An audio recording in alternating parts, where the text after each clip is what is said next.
Hello everyone. आज BSc second year जो botany का सिलेबस है उसको मैं डिफ़ाइन कर रहा हूँ।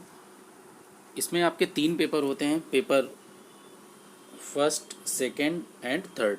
50 मार्क्स का, और आपका प्रैक्टिकल भी 50 मार्क्स का होता है।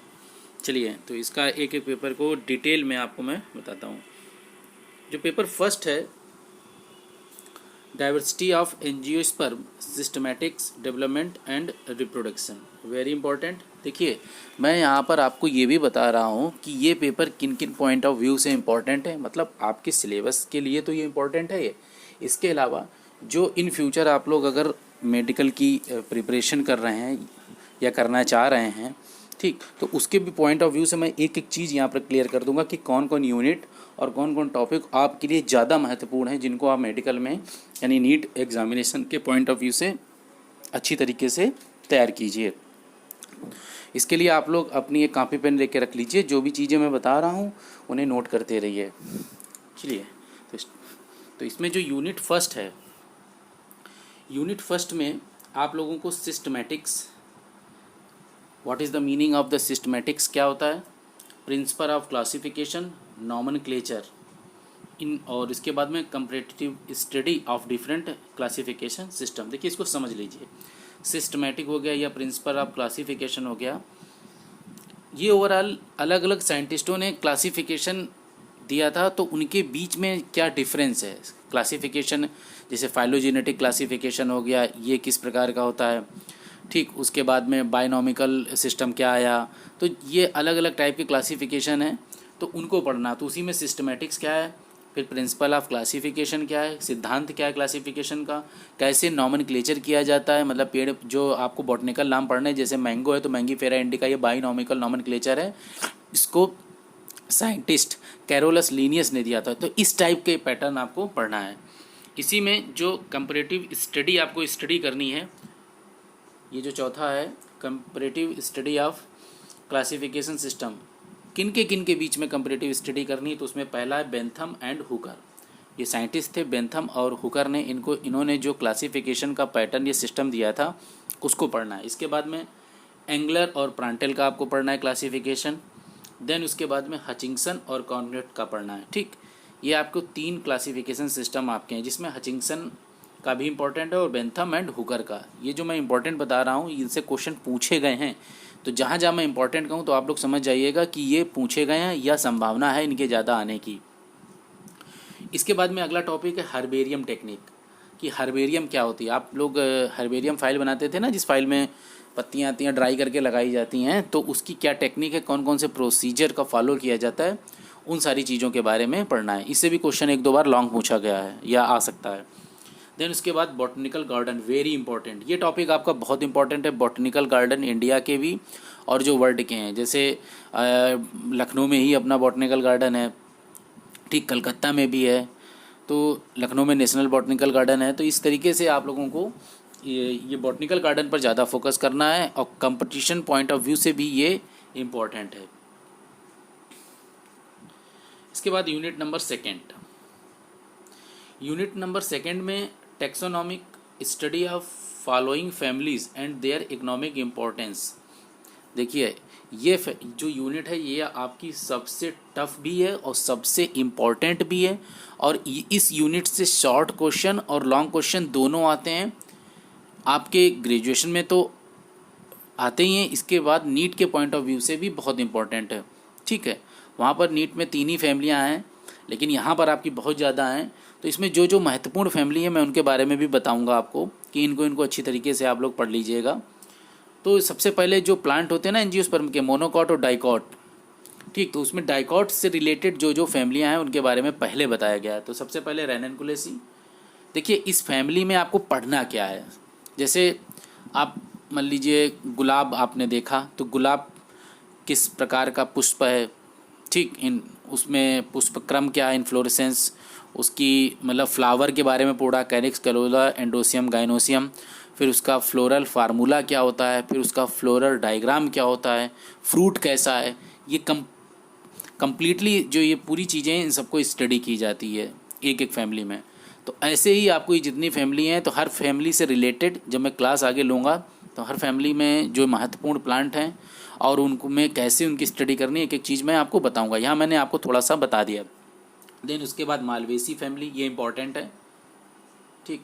उसके बाद Brassicaceae also important. Then Cucurbitaceae important. फिर रोजेसी, फेवेसी, रूटेसी।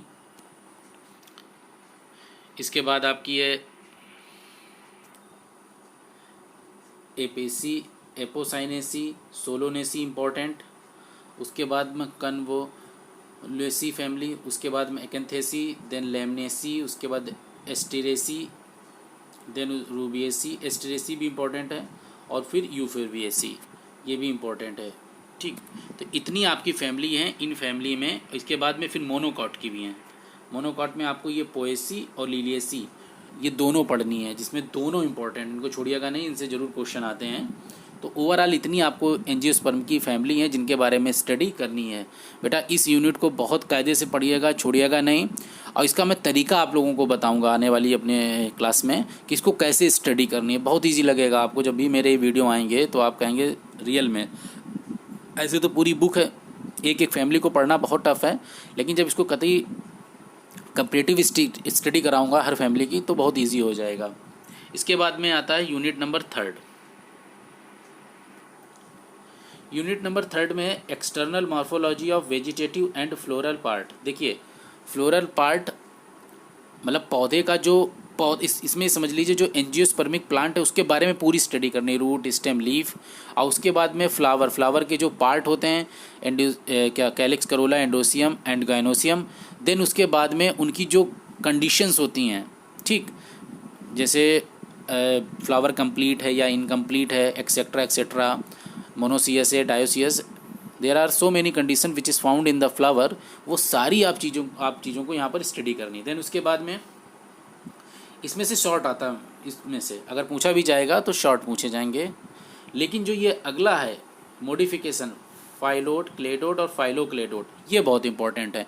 ये नीट के पॉइंट ऑफ व्यू से भी इंपॉर्टेंट है और आपके ग्रेजुएशन में जो पेपर आता है उसके भी पॉइंट ऑफ व्यू से बहुत ज़्यादा इंपॉर्टेंट है। ये मॉडिफिकेशन है ना, कहीं पर आप देखते हो कि रेगिस्तान में जो पत्तियाँ होती हैं वो चेंज हो जाती हैं कांटों में, तो ये सारे मॉडिफिकेशन है, इनको स्टडी करनी। देन इसके बाद में आपका है मेरिस्टेम। देखिए मेरिस्टेम का मतलब होता है विभाजित होने वाले, यानी जब आप टिश्यू सिस्टम पढ़ेंगे तो जैसे एनिमल में एनिमल टिश्यू सिस्टम होता है पूरा, वैसे ही प्लांट में प्लांट टिश्यू सिस्टम होता है, तो उसके बारे में स्टडी करनी है। तो इसमें जो काइंड ऑफ टिश्यू है उसमें आपका ग्राउंड हो गया, एपिडर्मल हो गया, वेस्कुलर, ये बहुत इंपॉर्टेंट है, ठीक। वेस्कुलर टिश्यू जो हैं ये वेरी इंपॉर्टेंट, इनको जरूर लर्न कर लीजिएगा। उसके बाद में रूट, स्टेम और लीफ की एनाटमी। एनाटमी का मतलब होता है आंतरिक संरचना, यानी रूट जो है उसकी आंतरिक संरचना माइक्रोस्कोप पर देखने पर क्या है, जैसे नहीं लेयर आप एपिडर्मिस, इंडोडर्मिस, हाइपोडर्मिस, कॉर्टेक्स, पिथ, ये क्या है, तो इनकी एनाटॉमी देखनी है, आंतरिक संरचना, रूट की भी, स्टेम की भी और लीफ की।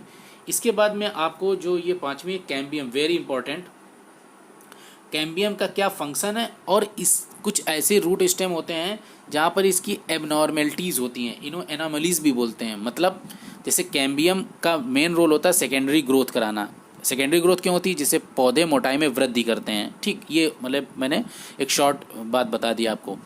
अब क्या होता है, जो सेकेंडरी ग्रोथ का एक पैटर्न होता है उसको सारे पेड़ पौधे फॉलो करते हैं, लेकिन कुछ ऐसे प्लांट्स होते हैं जहाँ पर ये सेकेंडरी ग्रोथ का जो रेगुलर पैटर्न है उसको फॉलो नहीं करते, तो इसी को एनामोलीज बोलते हैं। कुछ उसमें ऐसी प्रॉब्लम्स आ जाती हैं, ऐसे स्ट्रक्चर डेवलप हो जाते हैं जो रेगुलर सेकेंडरी ग्रोथ में नहीं होते, इसी को एनामोलीज बोलते हैं। तो इससे क्वेश्चन पूछे जरूर जाते हैं। Next unit number 4। Unit number जो 4 है वो structure and development of male and female gametophyte. Male और फीमेल गैमेटोफाइट का डेवलपमेंट के बारे में पूरा, फिर माइक्रोस्पोरोजेनेसिस, मेगा स्पोरोजेनेसिस, देन उसके बाद में एम्ब्रायो से कितने प्रकार के होते हैं। देखिए ये बहुत इंपॉर्टेंट है, और इसका जो ये दोनों बहुत इंपॉर्टेंट है, ये कई बार पूछे भी गए हैं, इनको मत छोड़िएगा। इसके बाद में डबल फर्टिलाइजेशन क्या होता है, आल्सो वेरी इंपॉर्टेंट, बहुत इंपॉर्टेंट है, एंजियोस्पर्म की कैरेक्टरिस्टिक प्रॉपर्टी भी है ये। इसके बाद अगला है डेवलपमेंट ऑफ एम्ब्रियो, एम्ब्रियो का विकास कैसे होता है। देन इसके बाद में endosperm development and its morphological nature, और लास्ट में है apomixis and polyembryony, also very important, कि एपोमिक्सिस क्या होता है और पॉलीएम्ब्रॉयनी क्या है। ये दोनों बहुत इंपॉर्टेंट पॉइंट हैं, अक्सर पूछे जाते हैं। तो ये मैंने ओवरऑल आपको ये जो फर्स्ट पेपर था उसके बारे में बता दिया। इसके बाद अगला पेपर है आपका सेकेंड पेपर आपका है cytology, genetics, plant breeding and biostatics. देखिए ये साइटोलॉजी और जेनेटिक्स आप बीएससी फर्स्ट ईयर में पढ़ चुके हैं, तो ये यहाँ पर थोड़ी सी आपको इजी लगेगी। वही चीज़ें सब लगभग हैं, बस थोड़ा सा डिटेल में है। तो चलिए देखते हैं। सबसे पहले जो यूनिट फर्स्ट में उसमें सेल स्ट्रक्चर के बारे में पढ़ना है आपको, कि कोशिका की संरचना क्या होती है। ये आपको जो मेरा वीडियो पड़ा है बीएससी फर्स्ट ईयर का, उसमें आप देखिएगा जाके, मैंने पूरी डिटेल में विद फिगर बताया है, तो वहाँ पर भी आप देख सकते हैं। फिलहाल मैं यहाँ पर भी तो आपको एक्सप्लेन कर दे रहा हूँ। इसके बाद में सेल ऑर्गेनल्स, सेल के अंदर जो भी ऑर्गेनल्स पाए जाते हैं, mitochondria, endoplasmic reticulum, Golgi body, lysosome, ribosome, इनके सबके बारे में आपको उनकी संरचना और फंक्शन, मेरी बात ध्यान से समझ लीजिएगा, उनकी संरचना और फंक्शन दोनों पढ़ने हैं। इसके बाद में न्यूक्लियस की संरचना फंक्शन, क्रोमोसोम की संरचना फंक्शन, ये यहाँ पर बहुत इंपॉर्टेंट है। इसके बाद न्यूक्लियोसोम और सोलेनॉइड मॉडल, ये भी बहुत इंपॉर्टेंट है। और इसके बाद में जेंट क्रोमोसोम होते हैं, ये आपको दिख रहा होगा, ये छठा पॉइंट है सलाइवरी ग्लैंड यानी lamp brush and beta chromosome, ये बहुत इंपॉर्टेंट है। इसको जो कतई मत छोड़िएगा आप लोग, ये पूछा जाता है। फिर आपका वही सेल डिवीजन, माइटोसिस और मियोसिस क्या है और उनका महत्व क्या है, ये भी पूरा आपको देखना है। और उसके बाद में क्रोमोसोम स्ट्रक्चर अबलेशन, ये आपको पॉइंट देखना है। तो फर्स्ट यूनिट कंप्लीट हो गई। देन सेकेंड यूनिट में आपको जेनेटिक्स आ गई, कि जेनेटिक्स क्या है पहले तो उसके बारे में। फिर लॉ ऑफ इनहेरिटेंस, कितने नियम थे, वही law of segregation, law of independent assortment, law of dominance, 3 नियम है, तीनों के बारे में स्टडी करनी है। देन इसके बाद में जीन इंट्रैक्शन, लिंकेज और क्रॉसिंग ओवर। क्रोमोसोम पर, इसको आप थोड़ा सा मैं बता देता हूँ, क्रोमोसोम पर ये जीन्स पाए जाते हैं, तो ये जीन्स जो आपस में जुड़े रहते हैं इनको लिंकेज बोलते हैं, और जब ये जीन्स दूसरे क्रोमोसोम से क्रॉस होते हैं तो इसको क्रॉसिंग ओवर बोलते हैं। दैट रीजन, ठीक। तो ये इसका डिटेल स्टडी करनी है। इसके बाद में साइटोप्लाज्मिक इनहेरिटेंस क्या आता है, उसके बारे में आप लोगों को पढ़ना है। फिर आपको सेक्स डिटर्मिनेशन, कैसे मेल बनते हैं कैसे फीमेल बनते हैं, इसके बारे में स्टडी करनी है। म्यूटेशन के बारे में पढ़ना है, वेरी इंपॉर्टेंट, ये पूछा भी जाता है। म्यूटेशन क्या है, सडन चेंज इन क्रोमोसोम, कुछ भी परिवर्तन हो जाए न्यूक्लियोटाइड में तो उससे जो नई चीज़ क्रिएट होती है उसको म्यूटेशन बोलते हैं। उसके बाद में polyploid, also very important. Polyploid क्या होता है, क्रोमोसोम के नंबर बढ़ जाते हैं इसमें, ठीक। यूप्लॉइड, ये तो ये दोनों बहुत इंपॉर्टेंट है, चौथा और पाँचवा पॉइंट। अगला है यूनिट नंबर 3। इस यूनिट में आपको principle and method in plant breeding, ये लग रहा है आपको एक लाइन, लेकिन ये बहुत बड़ी चीज़ है, बहुत बड़ा यूनिट है इसमें, कि प्लांट ब्रीडिंग कैसी होती है, उसमें कई मेथड्स होते हैं, उनके सारे मेथड और टेक्निक के बारे में आप लोगों को स्टडी करनी है। इसके बाद में यूनिट नंबर जो 4 है, इसमें आप लोगों को जो बायोस्टैटिक्स नाम सुना होगा, ठीक, उसके बारे में स्टडी करनी। थोड़ा मैथमेटिकल चीज़ है। यहाँ पर क्लासिफिकेशन ऑफ डाटा, कोई भी डेटा होता है उसको कैसे क्लासीफाई करते हैं। यहाँ पर आपको मीन, मीडियन, मोड, माध्य, मध्यिका और मध्य, ठीक, इनके बारे में पढ़ना है। माध्य, मध्यिका, मध्यमान, ये ऐसे बोलते हैं इसको हिंदी में। इन तीनों के बारे में पढ़ना है, क्या होता है मीन, क्या होता है मीडियन, क्या मोड, इसके क्वेश्चन भी लगाने हैं। इसके बाद में स्टैंडर्ड डेविएशन आपको पढ़ना है, स्टैंडर्ड एरर पढ़ना है, वेरिएंस पढ़ना है, को रिलेशन पढ़ना है, और ये काई स्क्वायर टेस्ट के बारे में भी स्टडी करनी है। तो ये इस तरीके से आपका पेपर सेकेंड भी कंप्लीट हो गया। अब आता है पेपर 3। जो पेपर 3 है ये प्लांट फिजियोलॉजी एंड बायोकेमिस्ट्री का है। देखिए एक बात मेरी जान लीजिएगा, ये सिलेबस जो आपका न्यू है, तो कुछ बच्चे कंफ्यूज ना हो जाएं कि सर ये तो था ही नहीं पहले। ये न्यू सिलेबस है, 2019 से इफ़ेक्टिव हुआ है, उसके पहले 18 वाला सिलेबस दूसरा था, तो ये चीज़ अपने माइंड में रखिएगा। इसमें प्लांट फिजियोलॉजी और बायोकेमिस्ट्री में आपको जो यूनिट फर्स्ट है इसमें प्लांट वाटर रिलेशनशिप के बारे में पढ़ना है, कि पौधों का वाटर से कैसा रिलेशनशिप होता है, कैसे पौधे पानी लेते हैं। इसमें आस्मोसिस, डिफ्यूजन, सारी टर्मोलॉजी आपको स्टडी करनी है। उसके बाद वाटर अपटेक कैसे होता है, ट्रांसपीरेशन क्या होता है, वेरी इंपॉर्टेंट। इसके बाद गटेशन क्या होता है, मिनरल न्यूट्रिशन क्या होता है, पौधों को मिनरल कैसे मिलते हैं, और इसमें जो मिनरल्स में माइक्रो न्यूट्रिएंट्स होते हैं ये बहुत इंपॉर्टेंट है। इसको अच्छी तरीके से स्टडी कीजिएगा। पूछे जाते हैं कि माइक्रो न्यूट्रिएंट्स कौन कौन है और उनके क्या कार्य हैं। इसी यूनिट में आपको अगला पढ़ना है mechanism of ion Uptake and translocation. कैसे आयंस आते हैं और पौधों के विभिन्न भागों में कैसे पहुंचते हैं। तो फर्स्ट यूनिट कंप्लीट। इसके बाद unit number second, very important, very competitive, बहुत ज़्यादा इंपॉर्टेंट है और कंपटीशन के पॉइंट ऑफ व्यू से भी बहुत इंपॉर्टेंट है। इसमें जो सबसे पहले आपको पढ़ना है फोटोसिंथेसिस। बहुत बड़ी प्रक्रिया है कि पौधों में फोटोसिंथेसिस की प्रक्रिया कैसी होती है, लाइट रिएक्शन, डार्क रिएक्शन, सारी चीज़ें स्टडी करनी। उसके बाद कीमोसिंथेसिस क्या है, फोटोसिंथेटिक जो पिगमेंट होते हैं ए बी वो भी आपको पढ़ने हैं, आदि जो भी हैं। उसके बाद ऑक्सीजन कैसे निकलती है उसकी प्रक्रिया पढ़नी है। फोटो फास्फोराइलेशन क्या होता है, यानी एटीपी का निर्माण इसको भी बोलते हैं, ये स्टडी करनी है। CO2 फिक्सेशन जो C3 C4 और काम प्लांट में होते हैं ये भी पढ़ना है। उसके बाद में साथ में फोटो रिस्पायरेशन क्या प्रक्रिया है वो भी डिटेल में स्टडी करनी है। एरोबिक और एनारोबिक रिएक्शंस क्या होती हैं, मतलब ऑक्सीजन की उपस्थिति में और ऑक्सीजन की अनुपस्थिति में, उनके बारे में पढ़ना है। रिस्पायरेटरी पाथवे क्या होता है, डिटेल स्टडी करनी है कि कैसे जब सांस ली जाती है, रिस्पायरेशन होता है तो कौन कौन से मेटाबॉलिक प्रोडक्ट बनते हैं, ये एक साइक्लिक प्रोसेस है तो पूरा डिटेल स्टडी करनी है। और उसके बाद में आपको ग्लाइकोलिसिस क्या होती है, ग्लाइकोलिसिस 10 रिएक्शन होती हैं और इसको भी पूरी स्टडी करनी है। इसी में आपका अगला है Krebs cycle, very important. Krebs cycle को भी पूरा पढ़ना है। क्रेब साइकिल में कितनी ATP बनते हैं, कितने NADP बनते हैं, कौन कौन सी रिएक्शन होती हैं। इलेक्ट्रॉन ट्रांसपोर्ट सिस्टम ये भी स्टडी करना है। फिर उसके बाद ऑक्सीडेटिव फास्फोरिलेशन ये भी, पेंटोस फास्फेट क्या होता है वो भी, साइनाइड रेजिस्टेंट रिस्पायरेशन क्या होता है इसकी प्रक्रिया के बारे में पढ़ना है। और लिपिड बायोसिंथेसिस एंड ऑक्सीडेशन कि लिपिड का कैसे निर्माण होता है, उसका कैसे ऑक्सीडेशन होता है। तो ओवरऑल ये यूनिट आपकी बहुत ज़्यादा महत्वपूर्ण है और इसको अच्छी तरीके से स्टडी करनी है। बहुत मतलब ये सिलेबस के पॉइंट ऑफ व्यू से ये यूनिट बहुत बड़ी है, ठीक।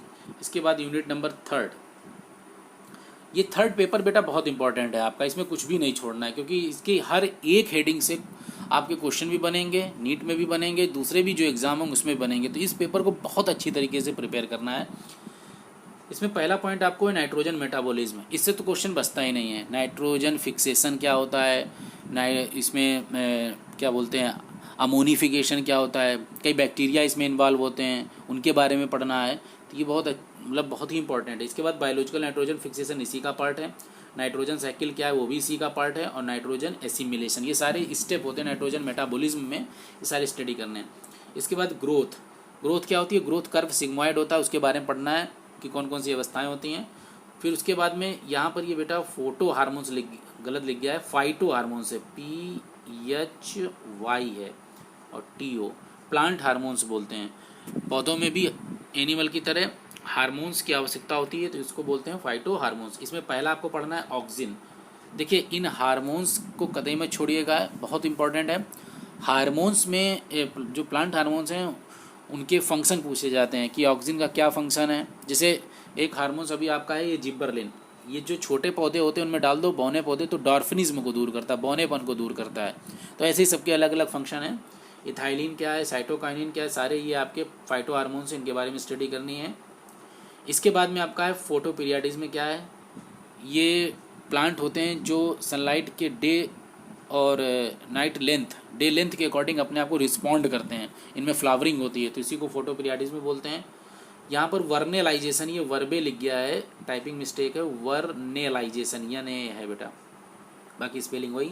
वर्नेलाइजेशन क्या होता है, कोल्ड ट्रीटमेंट भी इसे बोलते हैं। इसके बाद सीड का जर्मिनेशन कहता होता है। प्लांट मूवमेंट, प्लांट कैसे मूव करते हैं, जैसे सनलाइट जिधर निकलती है प्लांट उधर निकलते हैं, ऐसे ही अलग अलग प्रकार के प्लांट के मूवमेंट होते हैं। इसके बाद में पार्थिनोकार्पी क्या होती है, बहुत इंपॉर्टेंट है, ये कई बार पूछा भी गया है, पार्थिनोकार्पी क्या है तो इसके बारे में भी स्टडी करनी है। देन इसके बाद में एब्सिशन क्या है और सेंसेशन, ये छोटी छोटी टिप्पणियाँ हैं जो कई बार पूछी जाती हैं शॉर्ट नोट्स में। इसके बाद में आपकी अंतिम यूनिट है यूनिट नंबर 4। इस यूनिट में आपको जैसे कार्बोहाइड्रेट है तो कार्बोहाइड्रेट की प्रॉपर्टीज़, कार्बोहाइड्रेट का क्लासिफिकेशन, ये सारे पढ़नी चीज़ें, कौन कौन से होते हैं, मोनोसेक्राइड, डाइसेक्राइड, पॉलीसेक्राइड, ओलिगोसेक्राइड, सब पढ़ने हैं। देन इसके बाद में प्रोटीन्स क्या होती हैं, इनके स्ट्रक्चर यानी primary, secondary, tertiary, quaternary structure के बारे में पढ़ना है। लिपिड, सैचुरेटेड, अनसैचुरेटेड, क्या फंक्शन वो पढ़ने हैं। न्यूक्लिक एसिड मतलब पूरा DNA की संरचना आपको पढ़नी है, DNA क्या है, DNA कैसे बना है, DNA के क्या कार्य हैं और DNA कितने प्रकार के होते हैं, इसके बाद एंजाइम्स, एंजाइम्स की डिटेल कैरेक्टर क्या है, एंजाइम्स का क्लासिफिकेशन कैसे किया जाता है, एंजाइम्स की प्रॉपर्टीज़ कौन कौन सी हैं, एपो एंजाइम क्या होते हैं, होलो एंजाइम क्या होते हैं और को एंजाइम क्या होते हैं। अलग अलग प्रकार के एंजाइम इनसे मिलके बने होते हैं।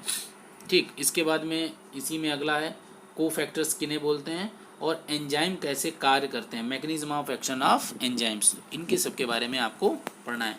तो ये ओवरऑल मैंने आपको ये पूरा सिलेबस बॉटनी का डिफ़ाइन कर दिया, एक एक चीज़ भी बता दी आपको, जो इम्पोर्टेंट क्वेश्चन थे, जो इम्पोर्टेंट हेडिंग थी वो भी आपको बता दी है। अच्छी तरीके से इसको स्टडी करना। आने वाले अपकमिंग वीडियो में मैं एक एक टॉपिक को बिल्कुल क्लियर करता चलूँगा। तो आशा है मेरा वीडियो आपको अच्छा लगा होगा।